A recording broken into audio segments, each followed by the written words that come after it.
Hello friends, कैसे हैं आप। अब जो हम लोग करने वाले हैं वो है आपका एग्रीकल्चर का पूरा सेक्टर। तो एग्रीकल्चर में डिफरेंट जो इनपुट्स हैं, ठीक है, वो और उसका क्या प्रॉब्लम और सॉल्यूशन होता है वो देख लेते हैं। सॉइल से हम स्टार्ट करेंगे कि सॉइल में क्या क्या चैलेंजेस हैं और क्या क्या सॉल्यूशन है। चैलेंजेस का अगर बात करें, ठीक है, आपको पता है कि सॉइल जरूरी है जो भी न्यूट्रिएंट्स हैं उसको सप्लाई करने में, चाहे वो वाटर हो, ऑक्सीजन हो या आपका रूट सपोर्ट हो। तो इस तरह से सॉइल आपको पता है बेसिक है किसी भी प्लांट के ग्रोथ के लिए। चैलेंजेस का अगर बात करें तो पहला यही है कि जिस तरह से सॉइल का ऑर्गेनिक मैटर डिक्लाइन कर रहा है, साथ में उसकी फर्टिलिटी भी कम हो रही है विद टाइम। सॉइल का फिजिकल कंडीशन जैसे कि स्ट्रक्चर स्टेबिलिटी भी एग्रीकल्चर के प्रोडक्टिविटी में इम्पैक्ट करता है। बाकी जो फीचर्स हैं जैसे जो कि डिग्रेड करते हैं वो है आपका एसिडिफिकेशन, सैलिनाइजेशन, अल्कलाइजेशन, वाटर लॉगिंग। ये सारे जो फैक्टर्स हैं ये और ज़्यादा सॉइल को डिग्रेड करते हैं। जब हम पुअर प्रैक्टिसेस यूज़ करते हैं एग्रीकल्चर में, जैसे ज़्यादा फर्टिलाइज़र यूज़ करना, इंसेक्टिसाइड यूज़ करना, तो सॉइल की जो खुद की कैपेसिटी होती है वो ख़राब होती है। साथ में जो सॉइल टेस्टिंग है, मतलब कि गवर्नमेंट को टेस्टिंग फैसिलिटी भी प्रोवाइड करना चाहिए, लेकिन अगर वो टेस्टिंग फैसिलिटी भी अच्छे से काम नहीं करती है तो उसका इम्पैक्ट सॉइल पे पड़ता है। साथ में अगर आप फर्टिलाइज़र जो है जो रिक्वायर्ड अमाउंट है उससे ज़्यादा डालोगे तो वो भी सॉइल के क्वालिटी को डिग्रेड करेगा। तो गवर्नमेंट ने अलग अलग मेजर्स लिए हैं, जैसे सॉइल हेल्थ कार्ड स्कीम हो गया, फिर राष्ट्रीय कृषि विकास योजना के तहत गवर्नमेंट ने स्टेप लिया to protect loss of top soil, soil fertility, NABARD loan. फिर बाकी भी स्कीम्स हैं जैसे कि national food security mission, national horticulture mission, national mission for sustainable agriculture. अगर वे फॉरवर्ड का इस बारे में बात करूँ तो आपका होगा कि हमें जो सॉइल का टेस्टिंग जो भी सर्विस है, लेबोरेटरीज है, उसको स्ट्रॉन्ग करना पड़ेगा, अपग्रेड करना पड़ेगा। साथ में जो soil health card government provide करती है उस पर ध्यान देना पड़ेगा। तीसरा है कि फर्टिलाइजर्स का कैसे यूज़ हो रहा है ये एनसीओ करना पड़ेगा कि वो बैलेंस्ड हो, ठीक है। एक तो हायर अमाउंट में, मतलब रिक्वायर्ड क्वालिटी से ज़्यादा यूज़ ना हो और साथ में बैलेंस्ड हो। हमें ज़रूरी है कि जो न्यूट्रिएंट यूज़ एफिशिएंसी को एनहांस करना कैसे, तो प्रेसिशन न्यूट्रिशन मैनेजमेंट के थ्रू अवेयरनेस की ज़रूरत है फार्मर्स के बीच में, साथ में कम्युनिटी लेवल मैकेनिज्म, ताकि जो स्टेक होल्डर्स एक्चुअली इन्वॉल्व है उनके साथ हम बात करके चीज़ों को इम्प्लीमेंट कर सकें। और साथ में कंजर्वेशन एग्रीकल्चर भी ज़रूरी है क्योंकि हमें चाहिए सस्टेनेबल एग्रीकल्चर, ठीक है। हमें ऐसा एग्रीकल्चर चाहिए जो कि हम अपने फ्यूचर के लिए भी बचा के रखें, हम अपने सॉइल को सेव करके रखें, ठीक है। अब नेक्स्ट जो इनपुट है वो है वाटर। वाटर जो है उसका कंजर्वेशन और एफिशिएंट यूज़ हर फार्मर चाहता है, और ये जरूरी होता है आपका फार्मिंग इंटेंसिटी से लेके प्रोडक्टिविटी से लेके इनकम तक के ऊपर, मतलब कि water is directly proportionate to the income that the farmer gets, ठीक है। पहला इसमें चैलेंज है कि जनरल जो स्कार्सिटी है वाटर का, साथ में जो रीजनल इम्बैलेंस है, ठीक है। कई कई सारे ऐसे एरियाज़ हैं जहाँ पे जिस तरह के क्रॉप्स ग्रो करने चाहिए उसके बजाय वाटर इंटेंसिव क्रॉप्स ग्रो कर रहे हैं, और इसके कारण फिर ग्राउंड वाटर आपका डिप्लीट कर रहा है। दूसरा है कि जो रेनफेड एरिया के अंदर बहुत सारे एरियाज़ हैं जो कि रेनफेड के ही थ्रू उनका पूरा एग्रीकल्चर चलता है, वहाँ पे इरिगेशन जो सिस्टम है वो उतना स्ट्रॉन्ग नहीं हुआ है। तीसरा है जो इरिगेशन फैसिलिटीज़ ऑलरेडी अवेलेबल हैं उसका सब ऑप्टिमल यूटिलाइजेशन हो रहा है, यानी कि अच्छे से यूटिलाइजेशन नहीं हो रहा है। जहाँ पे इरिगेशन फैसिलिटी है वहाँ भी poor irrigation efficiency, poor quality of water, ये बाकी चैलेंजेस हैं।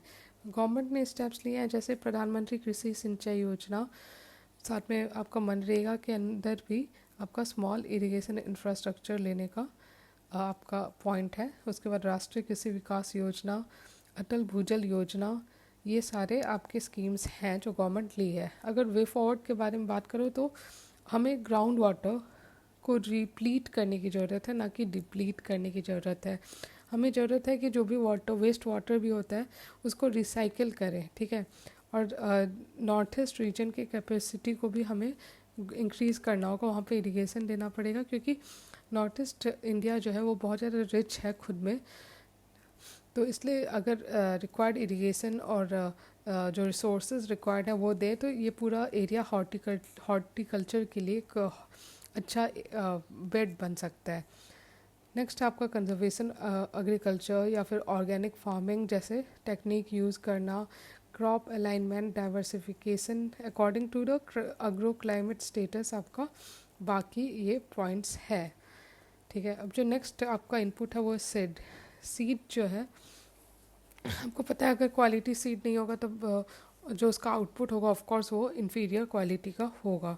जो सीड का क्वालिटी है वो उसके जो क्रॉप की प्रोडक्टिविटी से लेके हमारे देश के फूड और न्यूट्रिशियस सिक्योरिटी से लिंक्ड है। चैलेंजेस है कि सीड प्रोडक्शन मतलब कि एक तो उसका प्राइस, ठीक है, अवेलेबिलिटी, फिर प्राइस, फिर उसका क्वालिटी, ये सारे फैक्टर्स हैं आपके सीड रिलेटेड। ठीक है, पुअर असेसमेंट होता है, सीड डिलीवरी सिस्टम अच्छा नहीं है, साथ में जो मोनोपोली है जैसे मॉन्सेटो जैसे सीड कंपनी का, ये अलग ही प्रॉब्लम क्रिएट करता है। मेजर्स जैसे नेशनल सीड कॉरपोरेशन हुआ 1963 का, हाई यील्डिंग वैरायटी प्रोग्राम हो गया, फिर नेशनल सीड पॉलिसी है आपका 2002 का, फिर सीड एक्ट हुआ है, essential commodities act, NMAET, seed village programme, seed bank, seed grids, ये बेसिकली आपको याद करना है। वे फॉरवर्ड में होगा कि हमें ज़रूरत है कि हम प्लान करें, ठीक है, एसेस करें, एसेसिंग बहुत ज़्यादा ज़रूरी है। फिर जो सप्लाई चेन है सीड का उसको स्ट्रॉन्ग करने की ज़रूरत है, इंटीग्रेट करने की ज़रूरत है, क्योंकि फोरेज क्रॉप्स जो कि डायरी सेक्टर के लिए इम्पॉर्टेंट है उसका भी सही तरीके से क्वालिटी का ध्यान देना इम्पॉर्टेंट है, उसमें भी सीड का इम्पॉर्टेंट फंक्शनिंग है। ठीक है, साथ में हमें seed replacement rate, upgradation, seed processing मतलब सीड का जो प्रोसेसिंग है उस पर भी ध्यान देना पड़ेगा, जो फैसिलिटीज़ है उनको अपग्रेड करना पड़ेगा, जो प्रोडक्शन चेन है उसको स्ट्रॉन्ग बनाना पड़ेगा। साथ में हमें सीड एक्सपोर्ट करके भी एक तरह का रेवेन्यू इंडिया क्रिएट अपने लिए अर्न कर सकता है। हमें broad based seed production platform की ज़रूरत है, कम्युनिटी सीड बैंक्स, और साथ में जो कॉस्ट है उसको रैशनलाइज करने की ज़रूरत है ऑफ सर्टिफाइड सीड्स। तो इस तरह से हमने सीड्स का पढ़ लिया। अब जो नेक्स्ट इनपुट जो हम एग्रीकल्चर में यूज़ करते हैं वो है पेस्टिसाइड। पेस्टिसाइड जो है वो इसलिए ज़रूरी होता है क्योंकि फार्मर को और ज़्यादा अच्छे क्वालिटी का फूड ग्रो करने में हेल्प करता है और साथ में प्रोटेक्ट करता है फ्रॉम पेस्ट, डिजीज़ और वीड।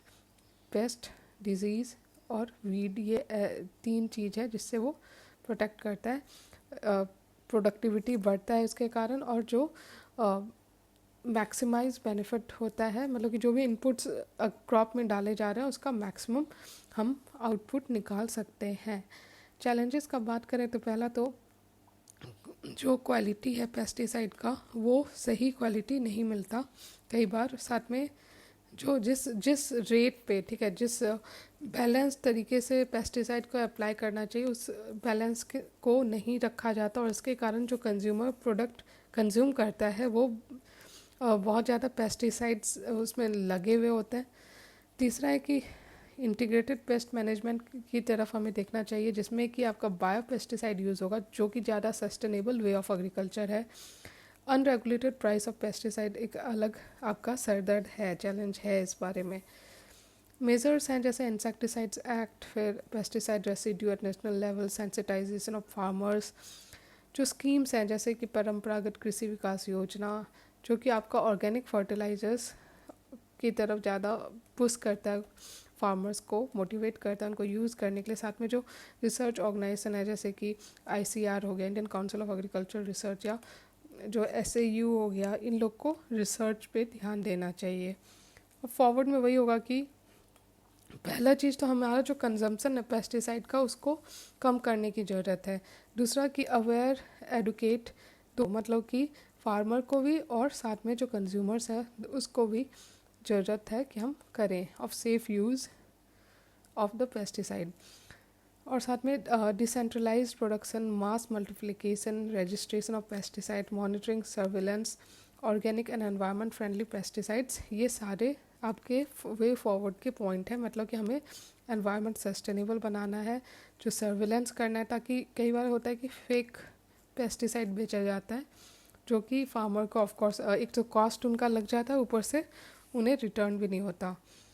तो इस तरह से हमने पेस्टिसाइड्स का कर लिया। अब जो नेक्स्ट है वो है एग्रीकल्चर मैकेनाइजेशन। आपको पता है एग्रीकल्चर मैकेनाइजेशन बहुत ज़्यादा इम्पॉर्टेंट टॉपिक है।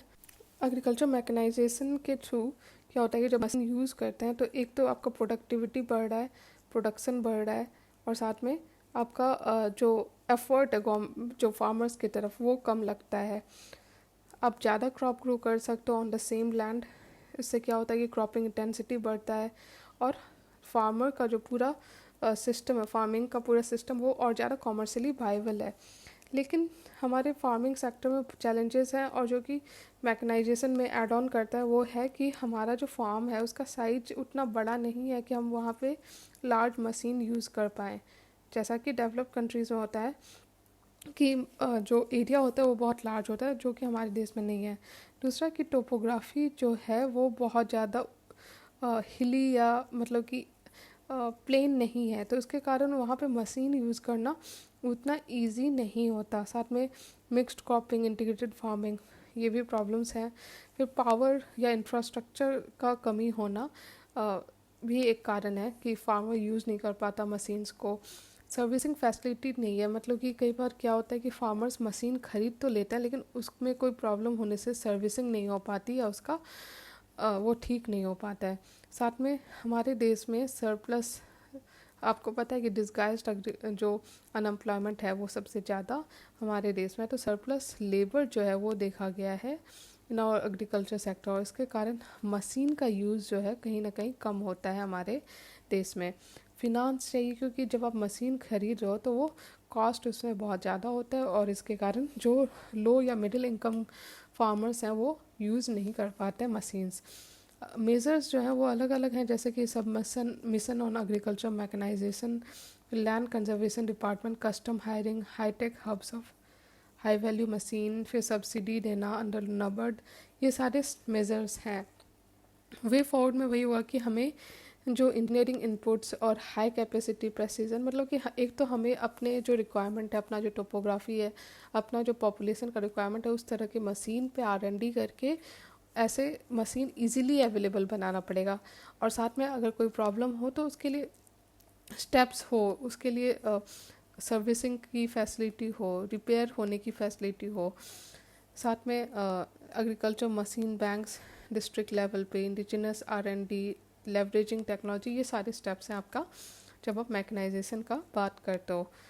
उसके बाद जो नेक्स्ट है आपका एग्रीकल्चर क्रेडिट, ये भी इम्पॉर्टेंट होता है, क्योंकि कहीं ना कहीं कैपिटल अगर नहीं होगा फार्मर के बीच में पास में, तो वो कैसे बीज खरीदेगा, या जो पावर उसको रिक्वायर्ड होगा, या फिर जो अलग अलग इनपुट्स उसको चाहिए होता है फ्रॉम टाइम टू टाइम, उसको अपने जो पर्सनल खर्च है उसके अलावा भी कैपिटल चाहिए होता है, इसलिए एग्रीकल्चर क्रेडिट इम्पॉर्टेंट हो जाता है। आपको ये बात पता होना चाहिए कि अगर आप 1% इंक्रीज़ करते हो एग्रीकल्चर क्रेडिट, तो इससे क्या होता है कि 0.29% इंक्रीज़ होता है आपका एग्रीकल्चर GDP। ये जो नंबर है आपको ध्यान में रहना चाहिए। अब चैलेंजेस ये हैं कि हमारे देश में बहुत ज़्यादा जो डिपेंडेंस है वो नॉन इंस्टीट्यूशनल चैनल्स में, मतलब कि जो लोकल मनी लेंडर्स हैं वो उनका अभी भी बहुत ज़्यादा कंट्रोल है on the credit business in the rural area. फिर दूसरा है कि जो इन्वेस्टमेंट क्रेडिट है उसका पुअर शेयर, रीजनल इम्बैलेंस, फिर जो क्रेडिट डिस्ट्रीब्यूशन है वो बहुत ज़्यादा स्क्यूड है, मतलब कि कुछ रीजन में तो आपका इजीली अवेलेबल है लेकिन कुछ रीजन में ये अवेलेबल नहीं है। फिर प्राइवेट सेक्टर लैंडिंग में भी बहुत ज़्यादा गैप्स और एनोमलीज हैं, और जो एग्रीकल्चर के जनरल चैलेंजेस हैं वो फर्दर एड ऑन करते हैं, जैसे कि हमारा जो लैंड साइज है वो फ्रैगमेंटेड है, हमारे एग्रीकल्चर लैंड में फ्रैगमेंटेशन है, डिस्गाइज्ड एग्रीकल्चर है, हम तो ये सारे ऐड ऑन करते हैं with the other challenges. Measures अगर देखें तो इन जो गवर्नमेंट है उन्होंने पॉलिसी ली थी 2022 में कि हम लोग जो फार्मर का इनकम है वो डबल करेंगे। फिर साथ में लॉन्ग टर्म इरिगेशन फंड के बारे में बात है, ई-नैम या एग्रीकल्चर मार्केटिंग के लिए और टेक्नोलॉजी की बात हो रही है, PM किसान, प्रधानमंत्री फसल बीमा योजना, किसान क्रेडिट कार्ड, ये सारे टेक्निक है जिससे कि गवर्नमेंट ट्राई कर रही है कि जो क्रेडिट है वो इजीली एक्सेसिबल, अफोर्डेबल बन पाए फॉर द फार्मर्स। ठीक है, अगर वे फॉरवर्ड का बात करो तो इसमें होगा कि जरूरी है कि लॉन्ग टर्म क्रेडिट दिया जाए टू द फार्मर्स ताकि उनका कैपिटल फॉर्मेशन का बेस जो है वो स्ट्रांग हो। दूसरा है कि जो लोन का शेयर है और to total loan in agriculture ये बढ़ाने की ज़रूरत है। हमें नॉर्थ ईस्ट रीजन या जो फार फ्लंग रीजन है उस पर फोकस करने की ज़रूरत है ताकि जो रीजनल इम्बैलेंस है वो डील कर सके। फार्मर का इंक्लूजन प्रोसेस को और ज़्यादा बेहतर करने की ज़रूरत है, ठीक है।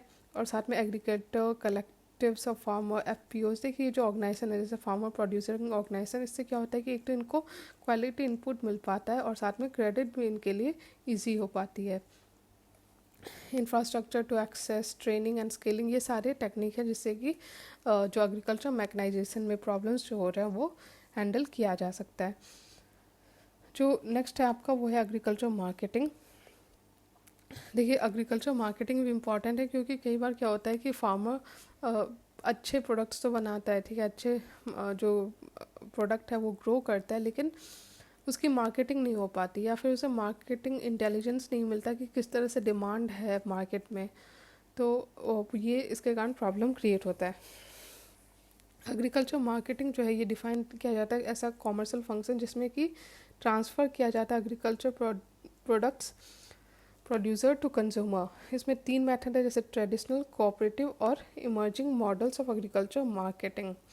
ट्रेडिशनल, अगर हम इम्पोर्टेंस ऑफ एग्रीकल्चर मार्केट देखें तो ये तो पूरा मोनेटाइजेशन करता है पूरे एग्रीकल्चर प्रोड्यूस को। दूसरा कि ये मार्केट इन्फॉर्मेशन, मतलब कि देखिए 2 वे स्ट्रीट है। फार्मर को भी पता होना चाहिए कि किस तरह की डिमांड आ रहा है कंज्यूमर्स को, और कंज्यूमर्स को भी पता होना चाहिए कि अच्छा क्या प्राइस चल रहा है। तो ये 2 वे स्ट्रीट है और जितना बेटर मार्केट होगा, ठीक है, तो इंटरमीडियरी का जो रोल है उसका जो मोनोपोली है वो कम होते जाएगा। इससे कैपिटल फॉर्मेशन, इन्वेस्टमेंट इन टेक्नोलॉजी, मतलब कि फार्मर को पता होगा कि अच्छा इसका डिमांड इतना ज़्यादा तो हम टेक्नोलॉजी इसमें यूज़ कर सकते हैं। साथ में वैल्यू एडिशन, मतलब कि कई बार क्या होता है कि आलू के बजाय चिप्स बना के भी फार्मर बेच सकता है, तो इस तरह के वैल्यू एडिशन में भी एग्रीकल्चर मार्केटिंग हेल्प करती है। इशू अगर देखो तो पहला तो इंस्टीट्यूशनल बैरियर्स जैसे कि लाइसेंस बैरियर, मतलब कि जिस तरह का सिस्टम चला आ रहा है हमारे इंडिया में APMC का, उसमें कुछ जो ट्रेडर्स हैं वो APMC के थ्रू मोनोपोली क्रिएट कर लेते हैं।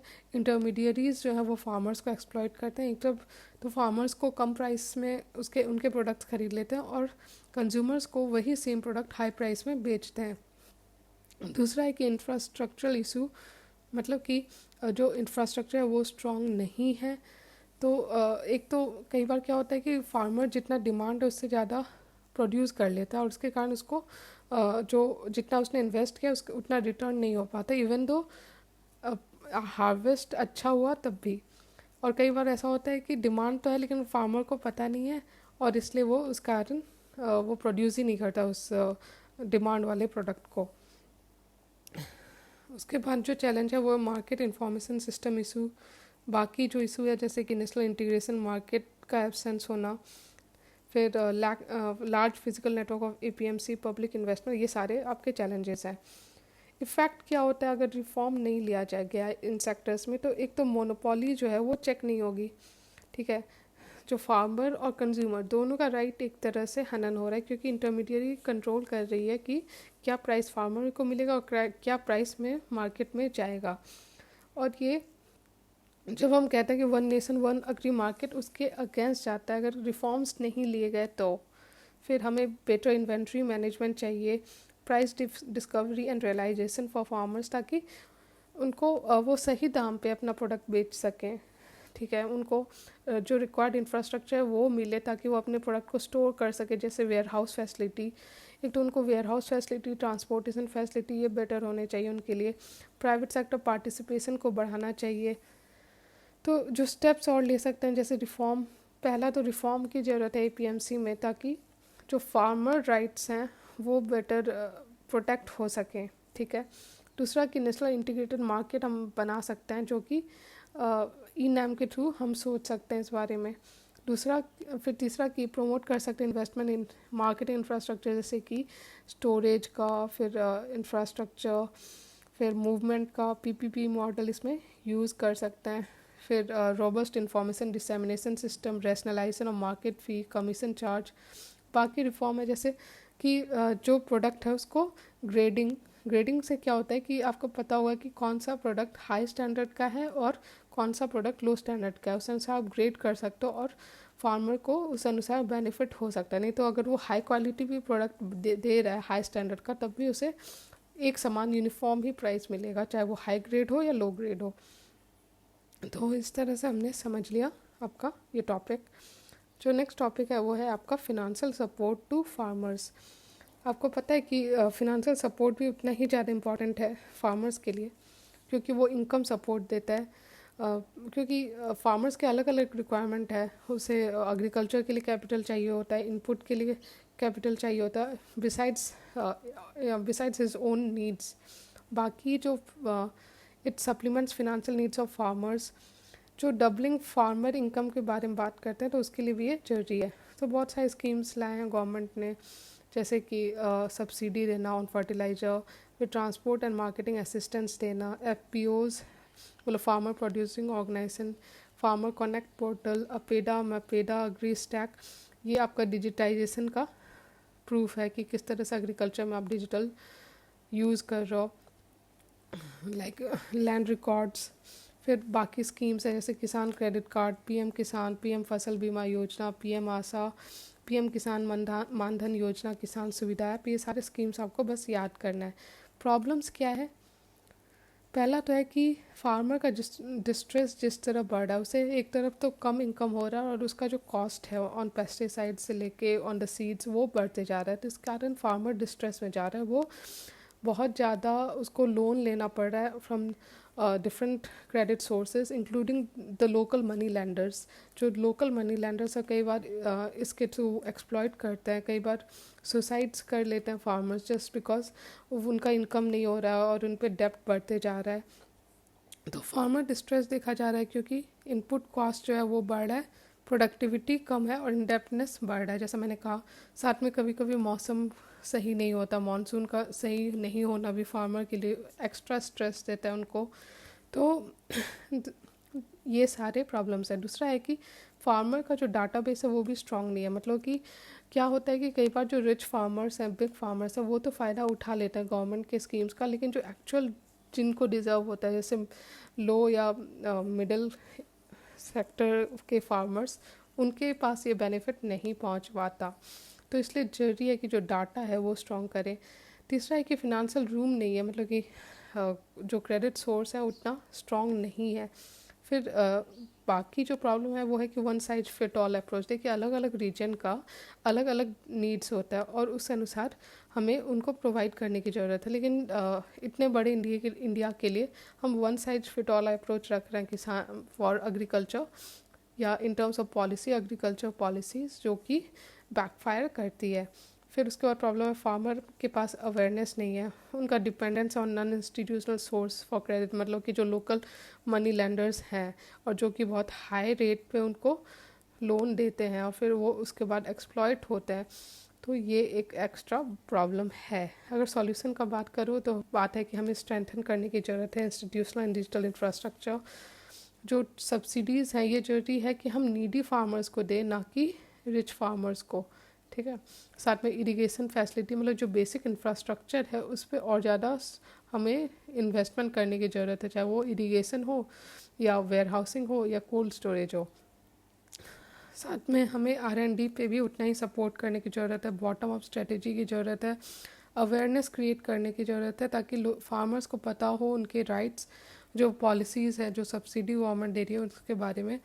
और साथ में हेल्दी क्रेडिट कल्चर, ताकि जो मनी लेंडर्स हैं जो कि हाई रेट पे इंटरेस्ट देते हैं उनके चुंगल में ये ना फंस जाए। Real time dynamic distress index भी क्रिएट करने की ज़रूरत है फार्मर्स पे, ताकि पता चल सके कि किस एरिया में किस कारण से फार्मर्स पे एक तरह का बर्डन है या स्ट्रेस में वो हैं।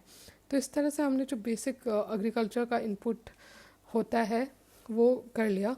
नेक्स्ट जो वीडियो होगा उसमें हम अलाइड सेक्टर पे बात करेंगे, एग्रीकल्चर से ही जो अलाइड सेक्टर है। आई होप आपको वीडियो अच्छा लग रहा है तो प्लीज़ लाइक कीजिए और मेरे चैनल को सब्सक्राइब कीजिए। Thank you.